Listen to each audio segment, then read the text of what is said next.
نحمدہ و نصلی علی رسول الکریم بسم اللہ الرحمن الرحیم رب اشرح لی صدری ویسر لی امری واحلل عقدۃ من لسانی یفقہوا قولی صدق اللہ العظیم۔ معزز خواتین حضرات، ایران کے صدر رئیسی کو انتقال کیے آج تیسرا دن ہے۔ 20 تاریخ کو انتہائی دھند کے عالم میں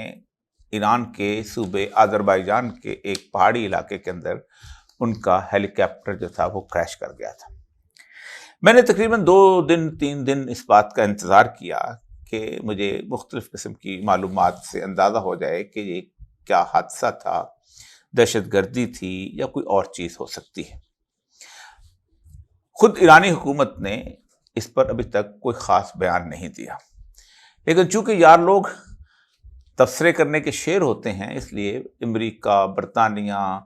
پاکستان کے بے شمار قسم کے مبصر یوٹیوبر جو ہے اس قسم کی گفتگو کرتے پھرتے ہیں، اور وہ یوں سمجھتے ہیں جیسے رئیسی کے انتقال کے بعد ایران کی گورنمنٹ جو ہے وہ شاید کولیپس کر دے گی اور یہ بہت بڑا سانحہ ہوگا، اور اس کے بعد جو ہے انقلاب جو ہے اپنا راستہ بدل لے گا اور وہاں شاید کچھ اور قسم کے لوگ آ جائیں گے۔ جو لوگ ایرانی جو کہ یورپ میں آباد ہیں اور جو اس وقت جب ایرانی انقلاب آیا تھا 1979 میں وہ چلے گئے تھے، جن میں سے کچھ اکثریت ان کی تھی جو بہائی فرقے سے تعلق رکھتے تھے، یا کچھ اور ایسے پارسی یا دوسرے مذاہب سے تعلق رکھنے والے لوگ جو تھے وہ مختلف جگہوں پہ سیٹل کر گئے تھے، یا وہ مغرب زدہ لوگ جو اس معاشرے کے اندر اپنے آپ کو صحیح نہیں سمجھتے وہ چلے گئے تھے۔ تو پوری دنیا کے اندر اس حادثے کے اوپر ان کی رقص کرتے ہوئے کی ویڈیوز بھی لوگوں نے جاری کی ہیں، لیکن وہ ایک بہت محدود سی کمیونٹی ہے کہ جو چھوٹے چھوٹے ٹی وی چینل بھی چلاتی ہے اور اس کے بعد ویڈیوز بھی بناتی ہے، سب کچھ کرتے ہیں۔ پہلی بات تو یہ ہے کہ ایران کا جو نظام ہے اس نظام کے اندر صدر کے یا اس طرح کے کسی بھی عہدیدار کے آنے جانے سے کوئی فرق نہیں پڑتا۔ وہ انتہائی مضبوط بنیادوں پر آیت اللہ خمینی نے اپنے زمانے میں اس کو بنا دیا تھا۔ ایران جو ہے وہ ایک رہبری کونسل، ایک بہت بڑی کونسل ہے، اس سے جو ہے وہ گورن ہوتا ہے اور سب کچھ وہ اس کونسل کے ہاتھ میں ہے، جس کے سربراہ رہبر معظم یعنی آیت اللہ خامنائی ہے۔ اس سے پہلے آیت اللہ خمینی کے پاس یہ اقتدار تھا۔ ایرانی انقلاب کو جس طرح آگے بڑھانے میں ان لوگوں کا ہاتھ ہے، اس کی اگر تاریخ پڑھی جائے اور کبھی جب اس طرح اس پر ایک آزادانہ قسم کی تاریخ لکھی جائے گی جس میں نہ ایرانی باعث ہوگا نہ کوئی مغربی باعث ہوگا، تو ایک زبردست قسم کی ایک تاریخ مرتب ہوگی۔ آپ سوچ نہیں سکتے کہ شاہ کے خلاف جو تحریک ہے وہ خالصتاً ایک مذہبی تحریک نہیں تھی جب یہ آغاز ہوا،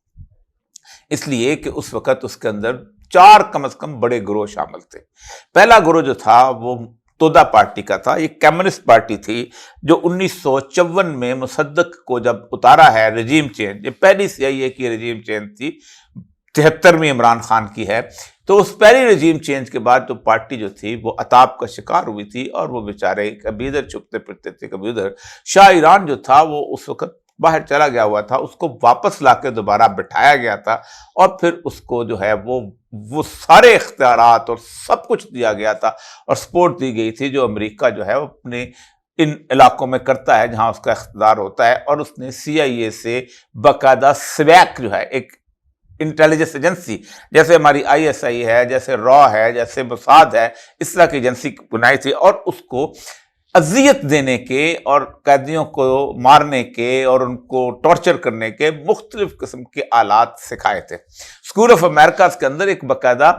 مینول بنایا گیا تھا کہ قیدیوں کو کیسے جو ہے جو لوگوں کو جو منحرفین ہوتے ہیں ان کو کیسے اذیت دی جاتی ہے،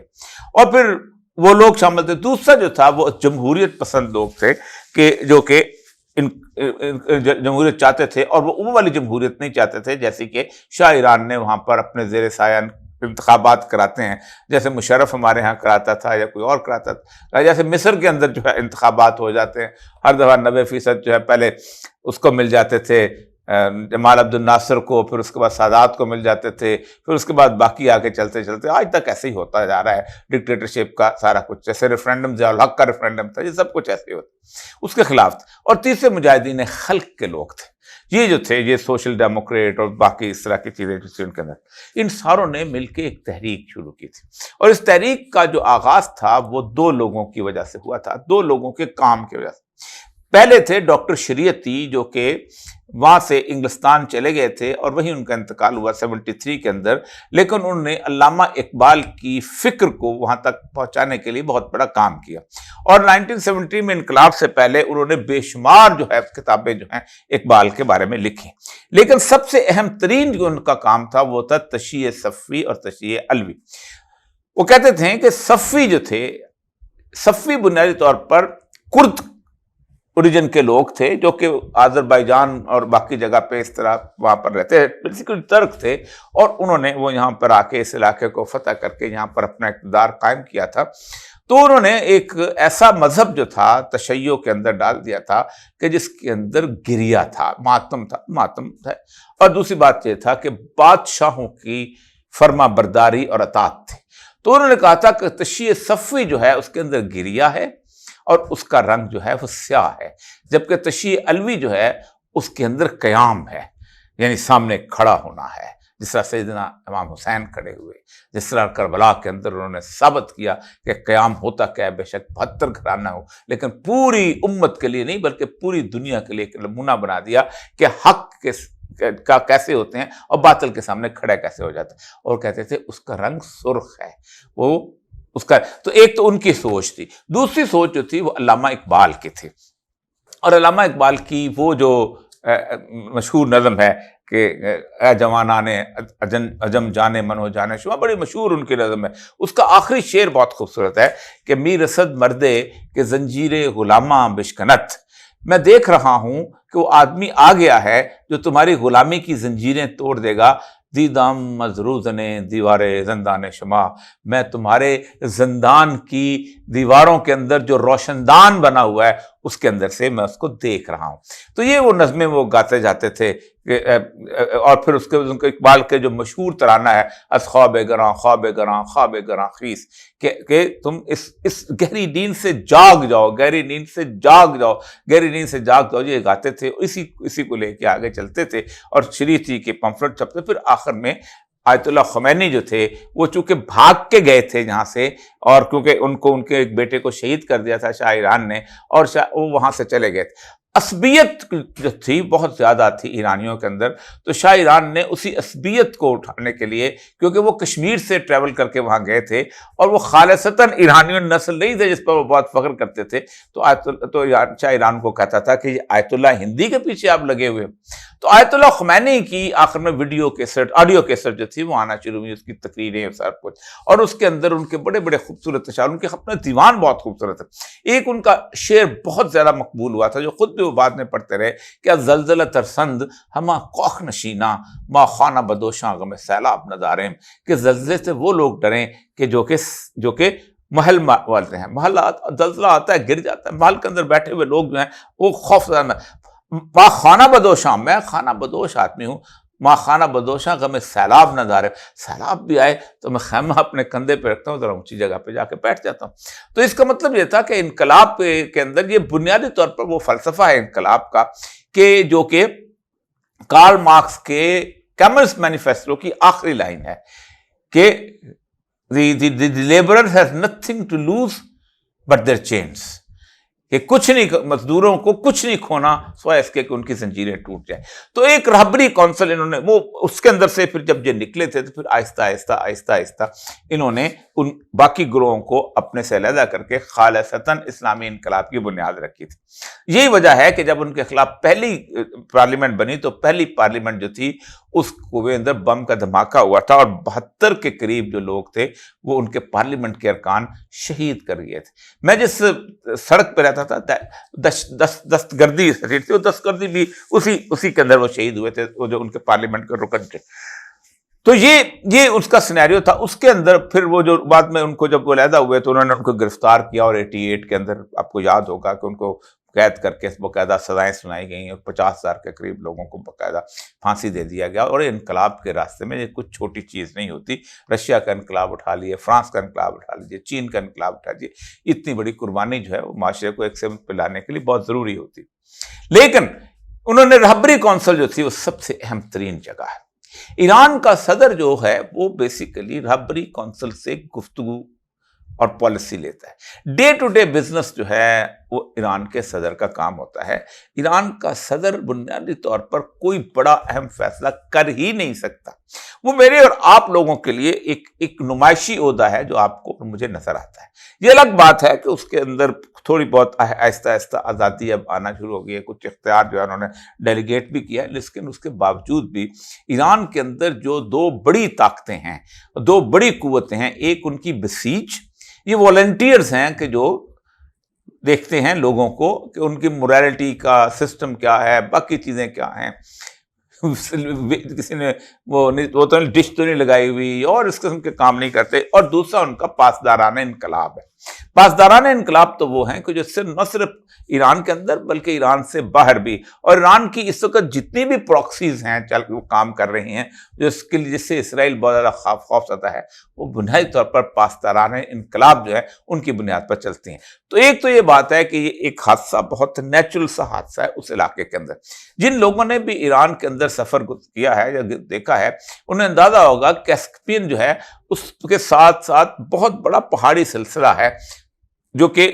رامسر، رشت اور چالوس، بلکہ اور پہلے سے بھی مشہد کے اوپر سے بھی اگر آپ کو داخل ہو جائیں، اگر آپ تہران سے البرز سے داخل ہوں تو چالوس کے ساتھ ساتھ، اور نمک آبرود تو اتنی خوبصورت جگہ ہے، رشت اتنی خوبصورت جگہ ہے کہ آپ کو کہیں بھی سمندر کے ساتھ سرسبز و پہاڑ جیسے ہمارے نتسیا گلی کے کہیں نہیں ملیں گے سوائے اس علاقے کے اندر۔ وہ آگے جا کے پھر علاقہ جو ہے یہ تو چلتے چلتے باکو میں داخل ہوتا ہے۔ چونکہ دونوں طرف سے میں نے اس علاقے کو دیکھا ہے تو مجھے اندازہ ہو گیا تھا کہ یہاں پر کوئی حادثہ اگر جو پیش آ سکتا ہے تو یقین ہو سکتا ہے بعد میں سیبوٹاج، اس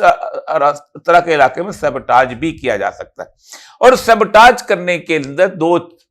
بیسک ایلیمنٹس نظر آتے ہیں جو میرے سامنے میں آپ کے سامنے رکھ بھی دیتا ہوں۔ آذربائیجان کے ساتھ جو ہے ایران کا ایک کانفلکٹ چلا آ رہا ہے۔ بنیادی طور پر آذربائیجان جو ہے ایک شیعہ ملک ہے اور صفویز بیسیکلی آذربائیجان ہی سے ان کا اوریجن آیا تھا، اور آذربائیجان جو تھے وہ لوگ بہت زیادہ قم اور مشہد کو بہت زیادہ ان کے سینٹرل ایکسلنس یہی تھے۔ لیکن ہوا یہ کہ انقلاب روس کے دوران آذربائیجان کا جو پورا علاقہ جو تھا وہ سوویت یونین میں چلا گیا، اور سوویت یونین میں ہوا یہ تھا کہ چرچ بھی بند ہو گئے، مسجدیں بھی بند ہو گئیں، اور اس کے ساتھ امام بارگاہ بھی بند ہو گئے۔ آج بھی آپ آذربائیجان میں جائیں تو آپ کو کہیں نہ کہیں بہت کم ریوائول تو نظر آ رہا ہے، لیکن اس طرح کی صورتحال نظر ریوائول کی نہیں آتی مذہب کی، جیسی آپ کو ازبکستان میں یا تاجکستان میں، سمرقند اور بخارا میں یا دوشنبے وغیرہ میں نظر آئے گی۔ تو آذربائیجان کے لوگ جو تھے وہ ہمیشہ جو تھے ایرانیوں کو ایک بہت زبردست ہائی پیڈسٹل پہ رکھتے تھے کہ ہمارے مرجع جو ہیں وہ وہاں بیٹھتے ہیں۔ یہی وجہ ہے کہ 1979 کے انقلاب کے بعد جب بھی کوئی ایرانین ٹرک جاتا ہے وہ اکثر اوقات کہتے ہیں کہ وہ ہم کے ہاتھ چومنے لگتے تھے کہ یہ اس جگہ سے آئے ہیں کہ جہاں انقلاب جو آ گیا ہوا ہے۔ لیکن آہستہ آہستہ چونکہ وہاں کی صورتحال ایسی تھی کہ ان کا بہت عرصے سے جو جھگڑا تھا وہ آرمینینز کے کرسچن کمیونٹی ہے آرمینینز کی، جو کہ یہاں پر بھی ہے، ایران میں بھی اور باقی جگہ بھی، اور آرمینینز جو ہیں وہ ایران کی جو اسمبلی کے ممبر بھی ہیں۔ تو آذربائیجان جو ہے وہاں پر ایک گاؤں ہے جو کہ ماؤنٹین جوز بہت وہاں پرانے آباد ہیں، وہیں سے اشکنازی جوز بھی نکلے ہیں، تو وہ وہاں پر رہتے۔ تو نگورنو کاراباخ کا جو ایشو تھا اس کے اندر جب ان کی لڑائی شروع ہوئی اس کے اندر تو وہ ایک بہت انٹرنیشنل ایشو بن گیا، جس کے اندر ان کی مدد 3 ملکوں نے کی۔ ایک پاکستان تھا، دوسرا ترکی اور تیسرا اسرائیل۔ آپ اگر جائیں تو آپ کو ان کے ہاں پاکستان اور اسرائیل کے اور ترکی کے جھنڈے جو ہیں وہ ساتھ ساتھ نظر آئیں گے لہراتے ہوئے، لیکن پاکستان کو وہ بہت آذربائیجان والے اس لیے پسند کرتے کہ ہماری وقت میں مدد کی، لیکن ان کو بہت تکلیف تھی کہ ایران نے ان کے مقابلے میں عیسائیوں کی مدد کی۔ تو ایک بڑا خاص قسم کی رفٹ جو تھی وہ ایرانیوں کے ساتھ تھی، لیکن پھر اس کے باوجود بھی آذربائیجان چونکہ کسی کانفلکٹ میں آنا نہیں چاہتا، بہت پیسفل ملک ہے، جو لوگ وہاں گئے ہیں باکو کے اندر ان کو اندازہ ہو گیا ہوگا ایک پیسفل ملک ہے، لیکن نگورنو کاراباخ کے اندر چونکہ انہوں نے بہت زیادہ مار کھائی تھی، بہت زیادہ وہاں سے ان کو نکالا گیا تھا، اور وہ لوگ وہاں سے ہجرت کر کے کدھر، اور وہ لوگ کہتے تھے کچھ لڑو، تو اس لیے انہوں نے اپنا وہ مقام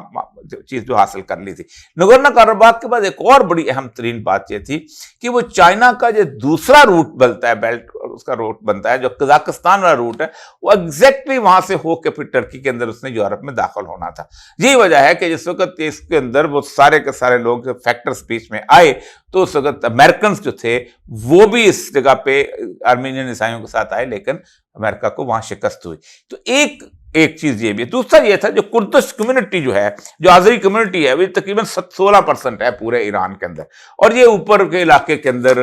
ہے، اور ساتھ اردبیل کے علاقے میں کرد ہیں۔ کرد بیسیکلی سنی ہیں، یہ شیعہ ہیں۔ تو ایک تھوڑی بہت ان کی بڑے عرصے سے انڈیپینڈنس کی موومنٹ، اور انڈیپینڈنس کی موومنٹ آپ کو پتہ ہی ہے کس طرح مغربی طاقتیں جو ہیں سپورٹ کرتی ہیں، اور ایران کے اندر تو سپورٹ بہت زیادہ ہوتی ہے، بلوچستان کے علاقے میں بھی ہوتی ہے، تاجکوں کے علاقے میں بھی ہوتی ہے، لیکن وہ انقلاب ایسی چیز ہے کہ انہوں نے اس کو بہت سنبھال کے رکھا ہو۔ تو ایک بات تو یہ ہے کہ یہ جو ہے اگرچہ کہ بہت بڑا سانحہ ہے، بہت بڑا حادثہ ہے، لیکن ایرانی اس حادثے کو ریپلیس کر دیتے ہیں اور بڑی آسانی سے کر لیتے ہیں۔ احمدی نژاد کتنا بڑا ہیرو تھا،